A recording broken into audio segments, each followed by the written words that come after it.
We tried to fight the humans. We really did. We hit them with everything we had, thousands of Brunali soldiers pouring out of dropships, plasma bolts and explosions ripping through the human colony, leaving piles of charred corpses and twisted metal in our wake. And for a few hours, it seemed like we might even win, like we could wipe out humanity's cancerous existence once and for all and secure Brunali dominance over the galaxy. But we were fools, arrogant, naive fools, drunk on the destruction we wreaked on the unsuspecting humans. We should have known better, should have remembered the stories of human resilience, of their indomitable will to survive. But in our eagerness to crush the human threat, we ignored the warnings, and now we would pay the price. The smell of smoke and burned flesh still hung heavy in the air when the reports started coming in. A massive human fleet, far larger than our own, dropping out of warp on the outskirts of the system. A fleet led by the notorious General Donald Freeman, a man known for his ruthless tactics and take-no-prisoners approach to warfare. As Freeman's ships drew closer, a message came over the comms, his voice hard as steel. "This is General Freeman of the Terran Defense Force. Your unprovoked attack on our colony has not gone unnoticed. You have 1 solar hour to surrender unconditionally, or face the full might of humanity's wrath." I remember the moment clearly, standing on the bridge of my flagship, listening to Freeman's words. My subordinates looked to me uncertainly, waiting for orders, waiting for me to put the arrogant human in his place. I almost laughed. Surrender? The mighty Brunali warrior clans surrender to mere humans? It was unthinkable. "Engage the human fleet the moment they enter weapons range," I ordered, my voice full of confidence I didn't quite feel. Today we put an end to the human infestation once and for all. But I was wrong. Within minutes of the battle starting, it became clear we were outmatched. The human ships were faster, their weapons more powerful. My ships exploded one after another, the screams of my dying crew filling the comms. And at the center of it all, his flagship all but untouchable, was General Freeman. No matter how many ships I threw at him, no matter how many suicide runs I ordered, his damnable vessel and its shield of point defense turrets cut through everything in its path. In the end, with my fleet reduced to space junk and only a handful of battered ships remaining, I had no choice. No choice but to do the unthinkable. With a leaden heart, I signaled our surrender to the humans.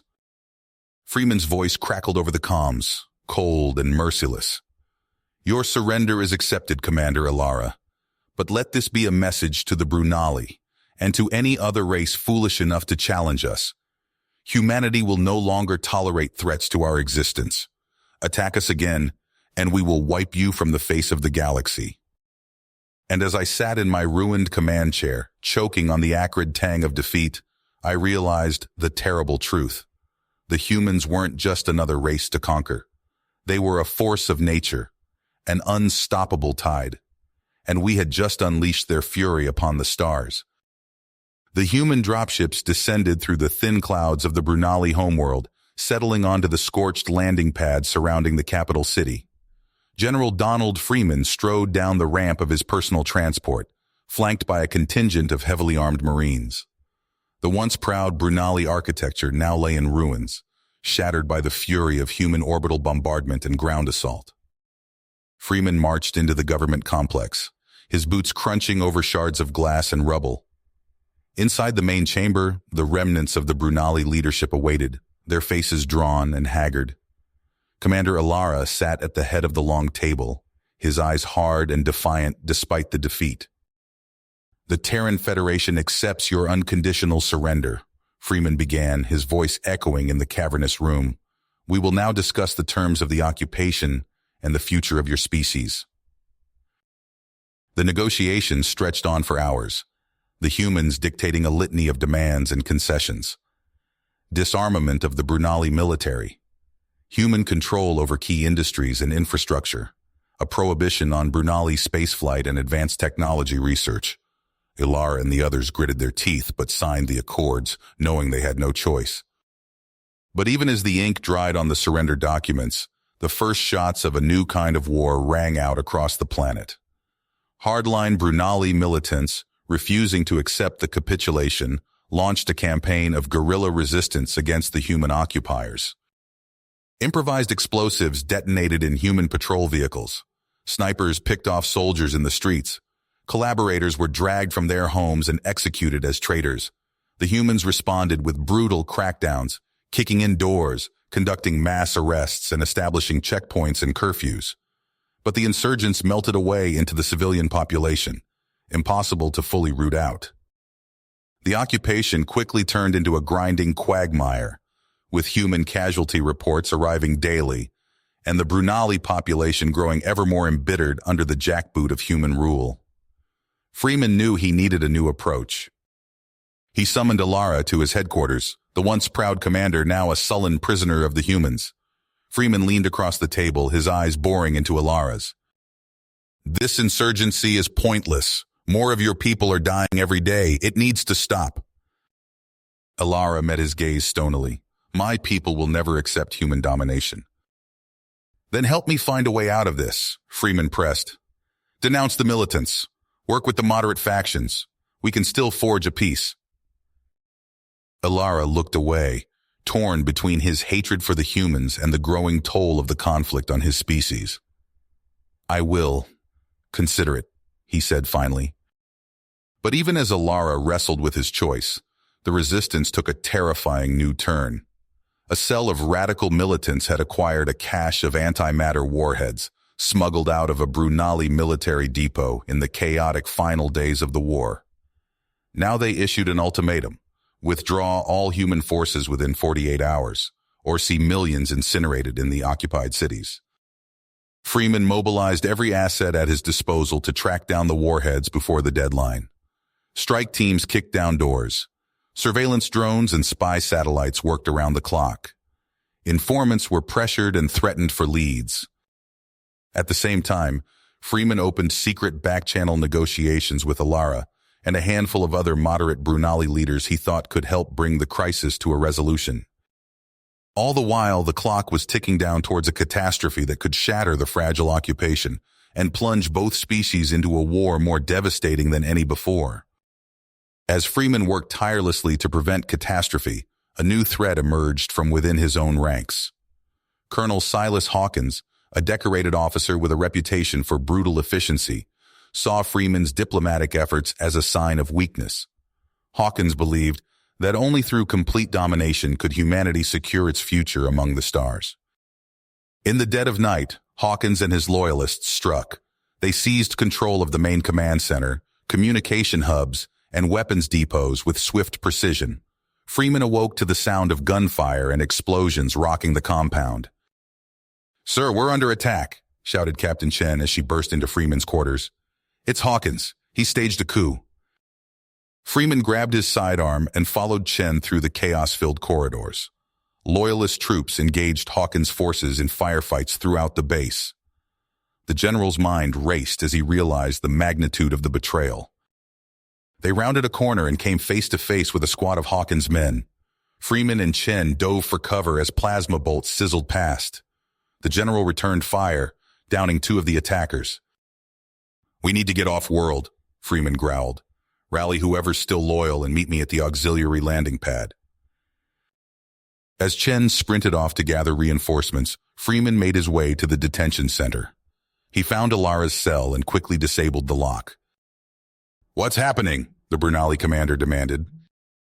"Coup," Freeman replied tersely. "I need your help if we're going to survive this." Alara nodded grimly, accepting the proffered weapon. The unlikely allies fought their way to the landing pad, where a handful of loyal troops had secured a dropship. As they lifted off, Freeman watched Hawkins' forces overrun the base below. His life's work lay in ruins, undone in a single night of treachery. In the following days, reports trickled in of Hawkins's reign of terror across Brunali territory. Death squads roamed the streets, gunning down anyone suspected of resistance. Brunali civilians were rounded up en masse, subjected to torture and summary executions. From their hidden base in the wilderness, Freeman and his ragtag group of human and Brunali survivors watched in horror. The insurgency, emboldened by Hawkins's brutality, launched ever more vicious attacks. The Brunali homeworld descended into hellish violence. "We have to stop this madness," Freeman said, addressing his battered followers. "Our only hope is to reach Earth, expose Hawkins' crimes, and bring reinforcements." "And how exactly do you plan to do that?" Alara asked skeptically. "Hawkins controls all communications off-world." Freeman allowed himself a grim smile. "Not all of them. I've got a few tricks left up my sleeve." Over the next weeks, Freeman and his team embarked on a series of daring raids to gather evidence of Hawkins' atrocities.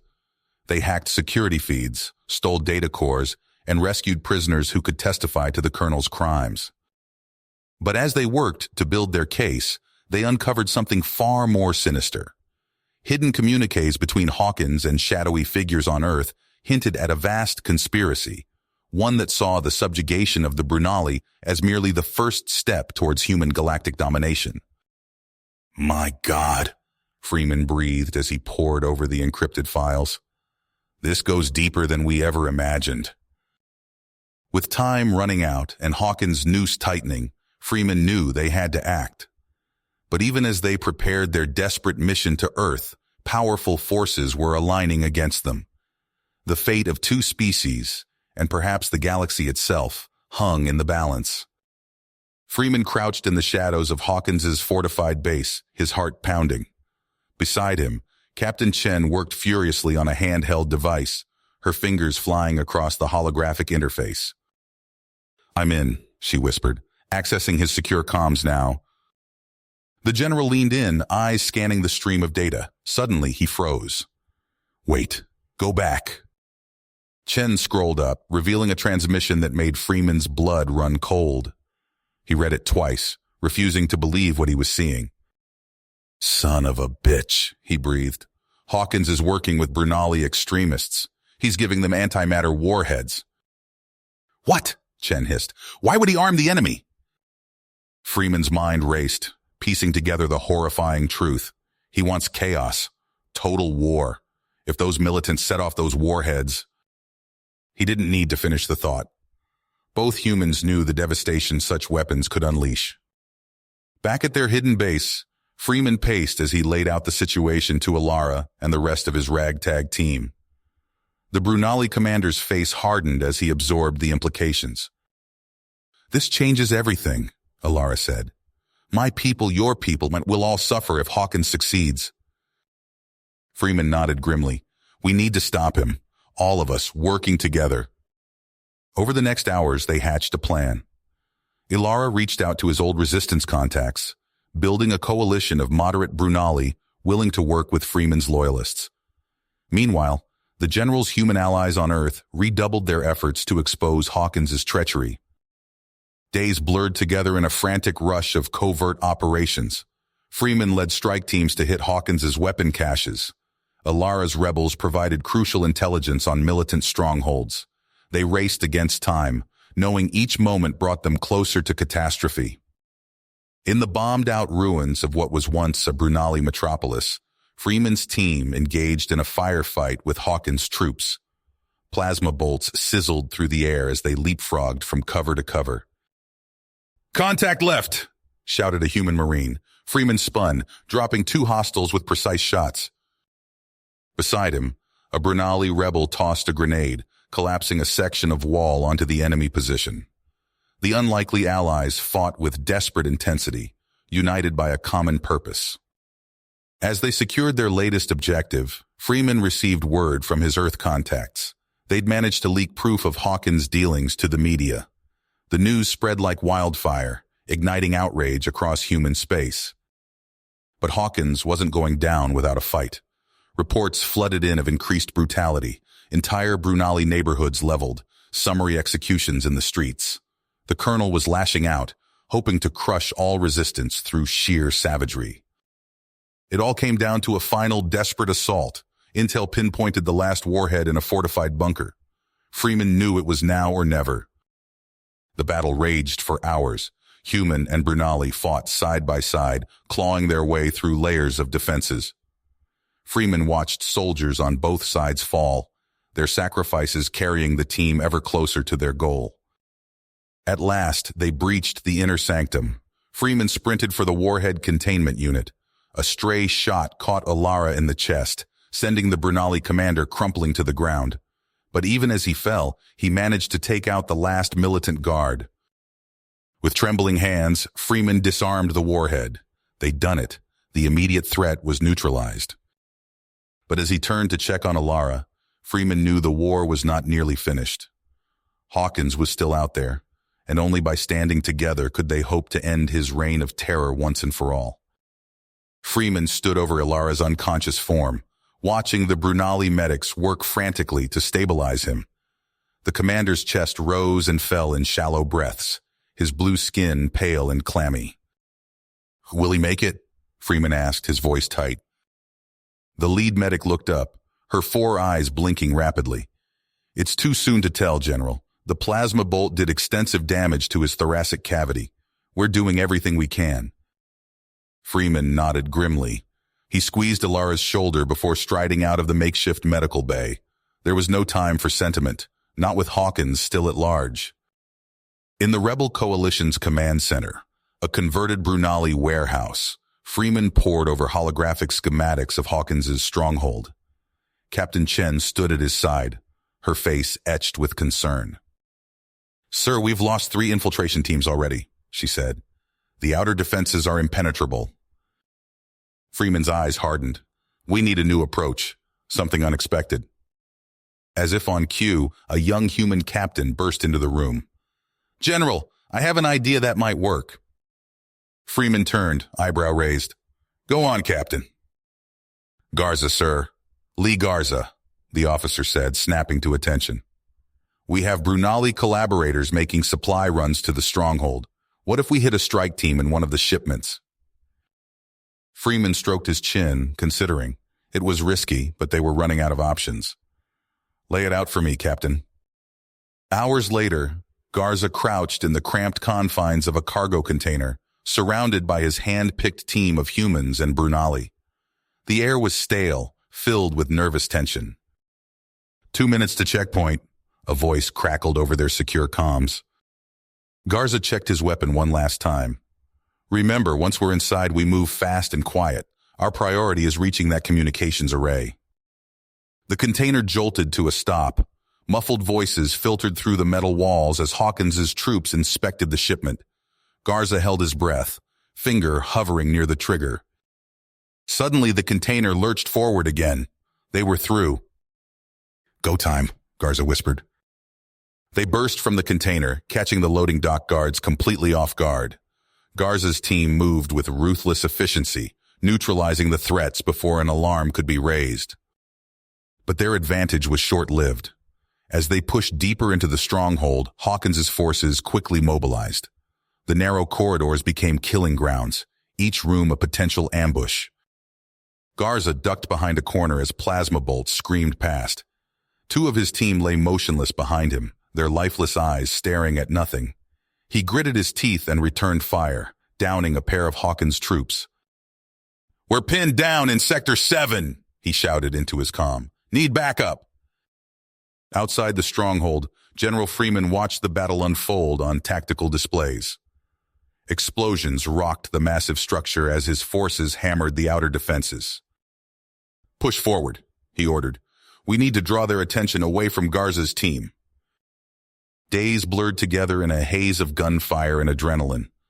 Garza's squad fought tooth and nail through the labyrinth of the stronghold, their numbers dwindling with each engagement.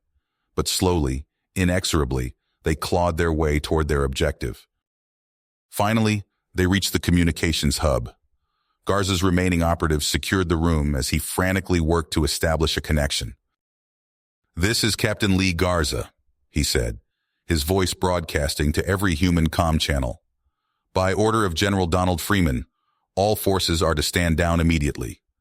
Colonel Hawkins is guilty of treason and war crimes.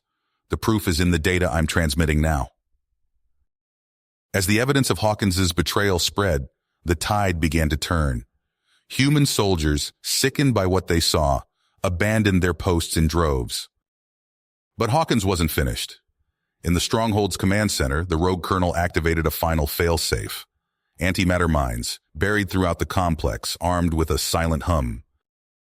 If I can't have victory, Hawkins snarled, no one will. Garza's team raced to disarm the weapons, fighting through the last pockets of resistance. With seconds to spare, they managed to deactivate the fail-safes, averting catastrophe by the narrowest of margins. In the command center, Hawkins made his last stand. Garza led the final assault, his remaining troops battling room to room until they cornered the colonel.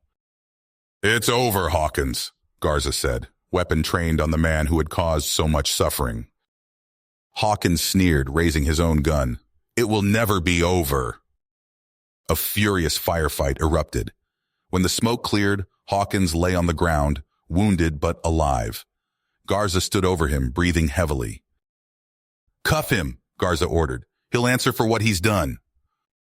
Outside, Freeman surveyed the aftermath of the battle. The stronghold was secured, but at a terrible cost. Bodies of humans and Brunali littered the streets, a stark reminder of the price of conflict. As medics tended to the wounded and engineers worked to restore power, Freeman's mind turned to the monumental task ahead. Rebuilding trust between their species would be a long, painful process. But as he watched humans and Brunali working side by side to save lives and restore order, he felt a glimmer of hope. Hope. The work ahead would be arduous, but it was a start. Freeman's comm unit buzzed. "General, we've secured the detention centers," Captain Chen reported. "Good, I'm on my way," Freeman replied, striding towards the nearest transport. The stench hit him first as he entered the sprawling prison complex. Unwashed bodies, excrement, and the coppery tang of blood assaulted his senses. Rows of cells stretched before him, each packed with emaciated Brunali prisoners. "Get these people medical attention now," Freeman ordered, his voice tight.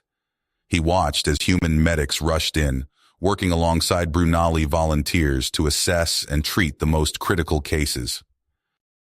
A young Brunali woman stumbled out of a cell, her 4 eyes wide with disbelief.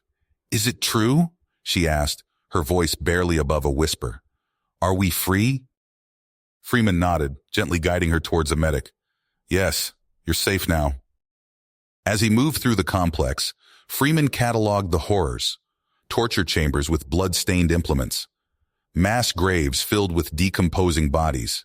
Each discovery fueled his drive to root out every last vestige of Hawkins' regime. "Sir, we've got a situation," a Marine called out. Freeman followed him to a locked room where several human soldiers in Hawkins' uniforms had barricaded themselves. "This is General Freeman," he shouted through the door. "Surrender now, and you'll be treated fairly." Silence then. "How do we know you won't execute us?"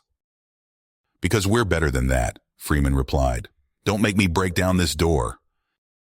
After a tense moment, the lock clicked open. Freeman personally oversaw the soldiers' arrest, ensuring they were treated humanely despite his disgust. Days blurred together as Freeman worked tirelessly to restore order. He slept in short bursts, fueled by stims and sheer willpower.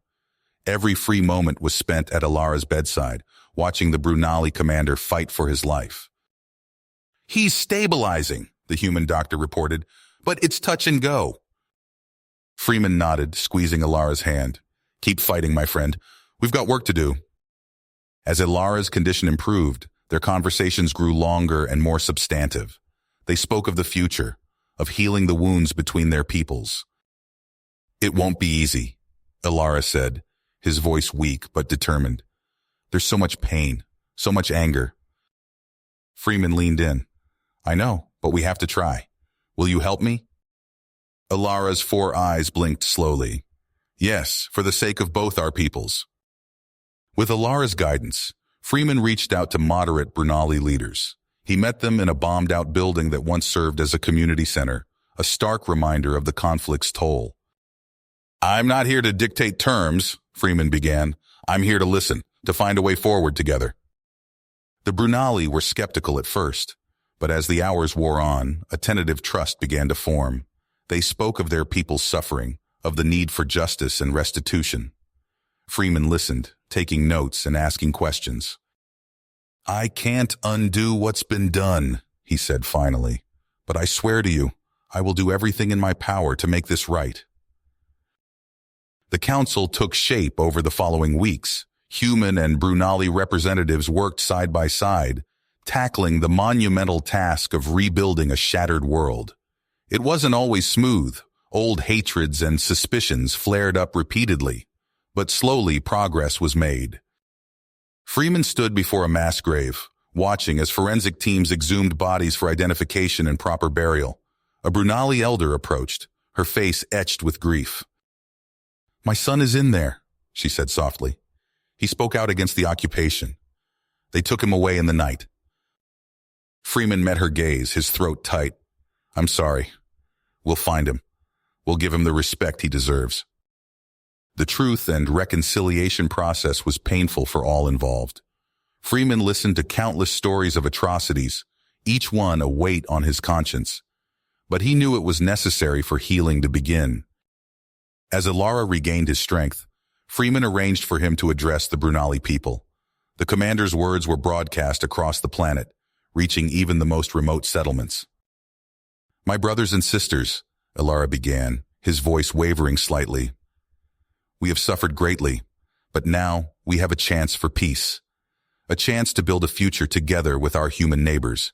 It will not be easy, but I ask you to have faith, to give peace a chance." Freeman watched the broadcast from a crowded market square, surrounded by Brunali civilians. He saw hope in their eyes, mingled with wariness and pain. It was a start, he thought, a fragile beginning. Freeman stood in the crowded spaceport, watching as the transport ship's ramp lowered. The freed human prisoners of war shuffled down, their gaunt faces and haunted eyes telling a story of unimaginable suffering. Lieutenant James Carver was among the last to disembark. His once muscular frame had withered, and a jagged scar ran from his left temple to his jaw. Freeman approached him, extending a hand. "Lieutenant Carver, I'm General Freeman. Welcome home." Carver's grip was weak, his palm clammy. "Thank you, sir," he whispered, his voice hoarse from disuse. In a private room at the medical facility, Carver sat hunched over, hands clasped tightly. Freeman leaned forward, recorder at the ready. "Take your time, Lieutenant. Tell me what happened." Carver's eyes darted around the room as if searching for hidden enemies. He licked his cracked lips and began to speak. "It started with sleep deprivation, days without rest, constant noise, then the beatings. They'd ask questions we couldn't answer, then punish us for our silence." He described makeshift torture devices, crude implements fashioned from everyday objects. The starvation, the mass executions disguised as medical treatments. Freeman's heart made as he listened, forcing himself to maintain his composure. "We'll make this right, Lieutenant," Freeman said as the recording ended. "I promise you, justice will be served." Later, in his office, Freeman pored over the testimonies. Names of perpetrators, dates, locations, all meticulously documented. He called in his lead investigator. "I want every soldier implicated in these atrocities identified and detained," Freeman ordered. "Even if they're under our command now. No exceptions." The investigator nodded gravely. "Yes, sir, it will be done." Across the city, in a converted assembly hall, a group of Brunali elders gathered. Among them was Zira, her weathered face etched with lines of sorrow and resilience. Freeman stood before them, flanked by a team of human and Brunali media specialists. "Your stories need to be heard," Freeman explained. "The truth of what you endured, how you resisted. It's crucial for building understanding between our peoples." Zira stepped forward, her 4 eyes blinking rapidly. "We will speak, for those who can no longer do so themselves." In the days that followed, carefully produced documentaries and live interviews aired across human colonies. Zira recounted the night Hawkins's forces stormed her village, the public executions meant to cow the population into submission. Other elders shared tales of underground resistance networks, of smuggling food and medicine to those in need. On the Brunali homeworld, Freeman walked through the rubble-strewn streets of a once thriving city. Human engineers worked alongside Brunali laborers, clearing debris and laying foundations for new structures. A Brunali child approached, offering Freeman a piece of fruit. He smiled, kneeling to accept the gift. For a moment, hope blossomed in his chest. That hope was shattered by the sound of an explosion. Freeman whirled to see smoke rising from a nearby building, one that housed both human and Brunali officials.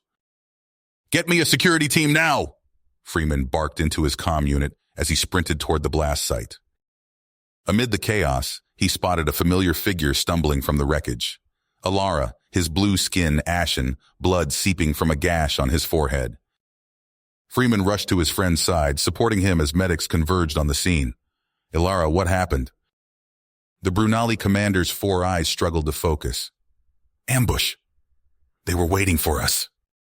As Alara was whisked away for treatment, Freeman's fury grew. He dispatched his most elite units, a mix of human and loyal Brunali forces, to hunt down the extremists responsible. For days, they combed through the planet's vast underground tunnel networks. Firefights erupted in cramped passages, the air thick with dust and the acrid smell of plasma discharge. Finally, they cornered the cell's leader in an abandoned mining facility. Freeman himself led the assault, grit etched on his face as they breached the final barrier. The militant, a scarred Brunali with hate-filled eyes, raised a detonator. "For Hawkins!" he screamed. Before anyone could react, he pressed the switch. There was a flash, a deafening roar, and then silence. When the dust settled, Freeman found himself staring at the lifeless body of their quarry. The extreme act of self-destruction left him shaken, a stark reminder of the fanaticism they still faced. Back at headquarters, Freeman stood before a mixed assembly of human and Brunali troops. Alara, his head bandaged but eyes clear, stood at his side. "Today, we take the next step in securing lasting peace," Freeman announced. "From this moment forward, our forces will be fully integrated, human and Brunali, working as one to protect all our people." He met the gaze of each soldier, human and alien alike. "The road ahead is long, and there will be more challenges, but together, we will forge a future built on mutual respect and understanding." As the assembled troops saluted, Freeman turned to Alara. The Brunali commander nodded, a look of shared purpose passing between them. They both knew the real work was just beginning. The fragile peace shattered like glass. Explosions rocked the city center, sending plumes of smoke billowing into the sky. General Donald Freeman rushed to the command center, his boots pounding against the metal floor. "Report," he barked, scanning the holographic displays. Captain Chen's face appeared on screen, his expression grim. "Sir, we've got multiple attacks across the sector. The insurgents are hitting civilian targets." Freeman's expression resolute. "Casualties?" "Unknown at this time, but it's bad, sir." Alara burst into the room, his 4 eyes wide with alarm. "Donald, my people are panicking. We need to act fast." Freeman nodded, his mind racing. "We've suspected they had a base of operations. Now we know where." Intelligence reports flooded in, painting a clear picture. The abandoned industrial complex on the outskirts of the city had become a hive of extremist activity. Freeman and Alara pored over the schematics, formulating a plan. "It'll be a joint operation," Freeman declared. "Human and Brunali forces, working as one." Alara placed a hand on Freeman's shoulder. "This is what we've been working towards. Let's show them what we can do together." As night fell, dropships streaked across the sky, their engines a low thrum in the darkness. Freeman stood at the head of the assault force, his pulse rifle at the ready. The complex loomed before them, a hulking mass of twisted metal and shattered concrete. "Move in," Freeman ordered. They advanced cautiously, sensors scanning for threats. The eerie silence was broken by a sudden burst of weapons fire. Plasma bolts seared the air, forcing the troops to scatter for cover. "It's an ambush!" Alara shouted, returning fire with his own weapon. The night erupted into chaos. Human and Brunali soldiers fought side by side, their training kicking in as they pushed forward. Freeman ducked behind a rusted cargo container, the acrid smell of ozone filling his nostrils. "We need to breach that main entrance," he called out over the comm. A Brunali demolitions expert sprinted forward, planting charges on the massive doors. The explosion rocked the ground, and Freeman led the charge into the complex. Inside, they encountered fierce resistance. Fanatical insurgents fought with the desperation of those with nothing left to lose. Room by room, corridor by corridor, Freeman's forces pushed deeper into the facility. Then came the chilling discovery. In a vast central chamber, they found dozens of terrified Brunali civilians huddled together, guarded by armed insurgents. A voice boomed over the facility speakers. "This is Draka. You will withdraw immediately, or these innocents die." Freeman's blood ran cold as Draka continued. "And don't think about trying anything heroic. This entire complex is wired with antimatter bombs. One wrong move, and we all go up in a blaze of glory." Alara turned to Freeman, his alien features etched with concern. "Donald, what do we do?" Freeman's mind raced, weighing their options. Giving in would only embolden the extremists, but a frontal assault could lead to catastrophic losses. "We can't back down," Freeman said finally, "but we need a way in that they won't see coming." That's when Captain Lee Garza stepped forward, his face streaked with grime and sweat. "Sir, I think I have an idea." Freeman listened intently as Garza outlined his plan. It was risky, but it was their best shot. "Do it," Freeman ordered. Under the cover of darkness, Garza led a small team through a forgotten maintenance tunnel. They moved silently, each step bringing them closer to the heart of the complex. The narrow passage reeked of rust and decay, forcing them to breathe through filters. Suddenly, they encountered resistance. In the cramped confines of the tunnel, the fighting was brutal and intimate. Garza grappled with an insurgent, the two locked in a desperate struggle until Garza's combat knife found its mark. Breathing heavily, they pressed on, emerging into the central atrium. The hostages were there, surrounded by armed guards. Garza's team prepared to strike. That's when all hell broke loose. Draka, realizing his position was compromised, opened fire on the hostages. Screams filled the air as civilians scrambled for cover. At the same moment, a series of explosions rocked the facility, the first stage of the antimatter bombs detonating. "We've got minutes before this place goes up," Garza shouted into his comm. "Moving to engage." His team burst into action, taking down insurgents with precise shots. In the chaos, Freeman led the main force into the complex, focusing on evacuating the wounded. Alara fought like a man possessed, his four arms a blur as he engaged Draka's personal guards. "Go!" he yelled to Garza. "Take down their leader." Garza didn't need to be told twice. He sprinted after Draka, cornering the fanatic in a side chamber. The two men faced each other, weapons raised. "It's over," Garza said, his voice steel. Draka sneered. "It's never over." Outside, Brunali EOD teams worked frantically to defuse the remaining bombs. The complex groaned and shuddered, structural integrity failing. With Draka in custody and the immediate threat neutralized, attention turned to rescue efforts. Many hostages remained trapped in the rubble, their cries for help echoing through the crumbling facility. Alara, despite his exhaustion, led the charge. "We can't leave them," he insisted, plunging into an unstable section of the complex. Human and Brunali soldiers followed his lead, working together to shift debris and extract survivors. The air was thick with dust, making it hard to breathe. Alara's strength began to flag, but he pushed on. Then disaster struck. A support beam gave way, sending a cascade of rubble down upon Alara. His cry of pain was cut short as he disappeared under the collapse. "Alara!" Freeman shouted, rushing to dig out his friend. They found him unconscious, his body battered, but still alive. As medics rushed Alara to safety, human and Brunali soldiers alike paused in their work, a moment of shared concern for the brave commander. The dust settled on the ruins of the hostage crisis, but the air remained thick with tension. General Donald Freeman stood at the command center viewport, his weathered face etched with concern as he scanned the latest intelligence reports. The flickering holoscreens cast an eerie glow across the room, illuminating the faces of his staff. "Sir, we've got a situation," Lieutenant Zhang announced, her voice tight. A group of our own soldiers have gone rogue. They've taken weapons, ships, the works. Freeman's face hardened. How many? At least 50, sir. Maybe more. The general's fist struck the console, the sharp crack echoing through the room. Damn it! We can't afford this, not now.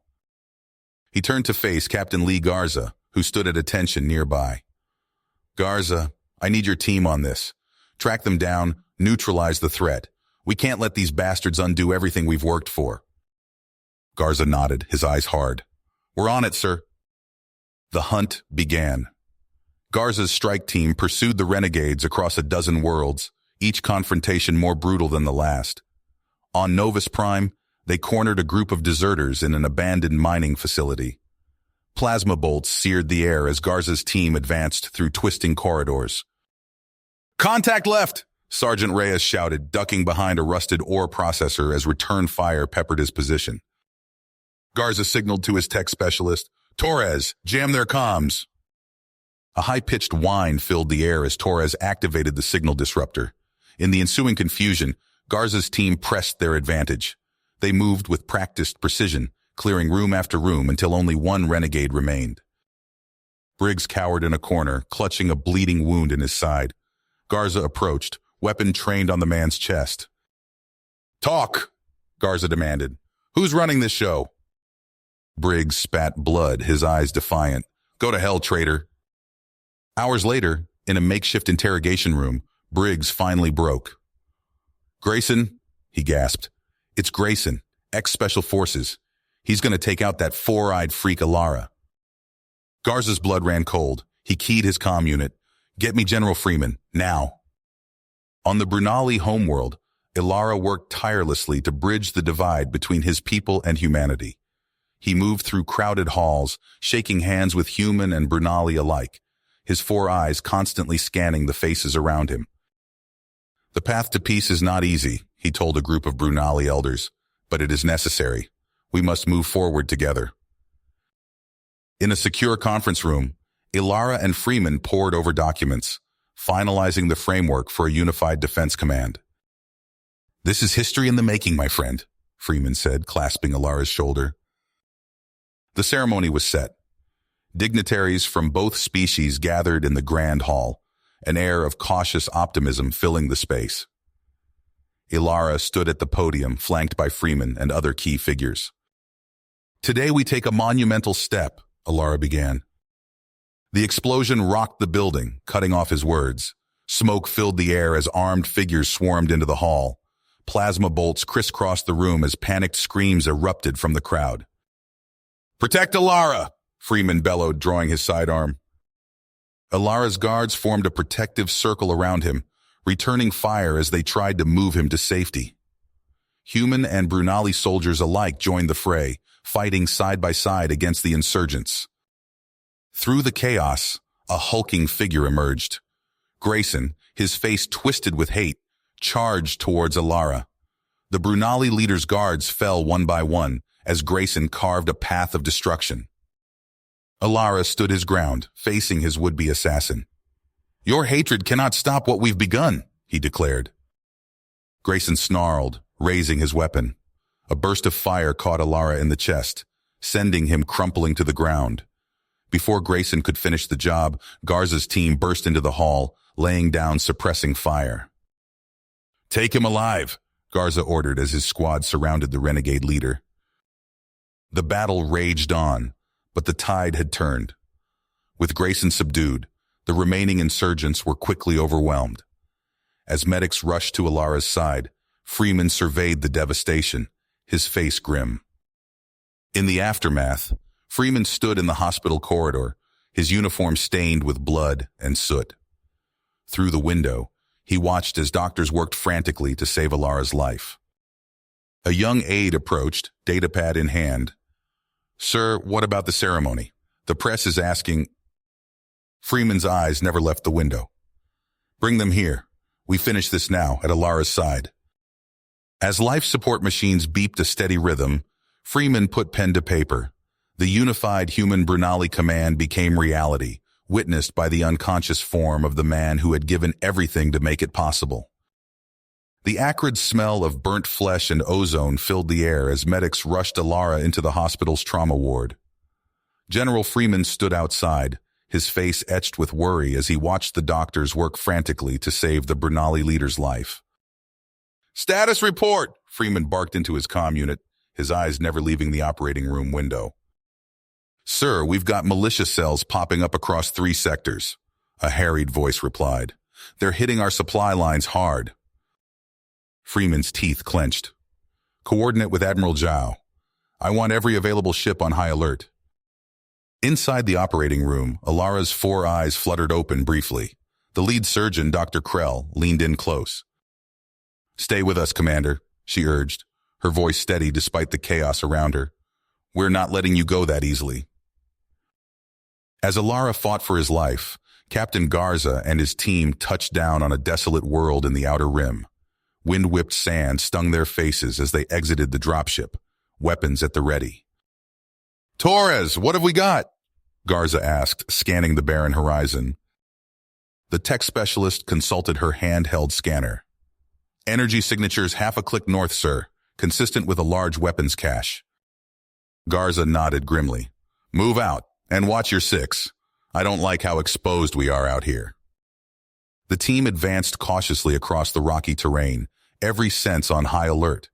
As they crested a ridge, they caught their first glimpse of the militia compound, a sprawling network of prefab structures surrounded by heavy fortifications. "Contact!" Sergeant Reyes hissed, dropping to one knee as plasma bolts seared the air above them. Garza's team returned fire, their shots precise despite the onslaught. They pushed forward using the uneven terrain for cover as they closed in on the compound. "Breaching charges now," Garza ordered as they reached the outer wall. The explosion rocked the ground, and they surged through the gap. Inside, they found themselves in a deadly maze of corridors and rooms, each one a potential ambush site. As they fought their way deeper into the compound, a sinking realization began to set in. The rooms they passed were empty. No weapons, no supplies, nothing but dust and echoes. "Sir," Torres called out, her voice tight. "I'm picking up multiple heat signatures converging on our position. We're surrounded." Garza's blood ran cold as the truth hit him. "It's a trap," he growled. "Fall back to defensive positions." But it was too late. Militia forces poured in from every direction, their superior numbers quickly overwhelming Garza's team. As they huddled behind makeshift barricades, trading fire with an endless stream of enemies, Garza's comm unit crackled to life. "This is General Freeman," the voice came through, distorted by static. "All units, we have a code black. I repeat, code black. The Brunali homeworld is under attack by traitors within our own ranks. All available forces are ordered to return immediately." Garza's heart sank as he realized the full scope of their predicament. They were pinned down on a distant world, while their allies faced annihilation. You have reached the end of the story. If you enjoyed this story and want to support us, please leave a like and subscribe to our channel, and for every comment that says 88, I will heart every single one of them. Thank you for your time.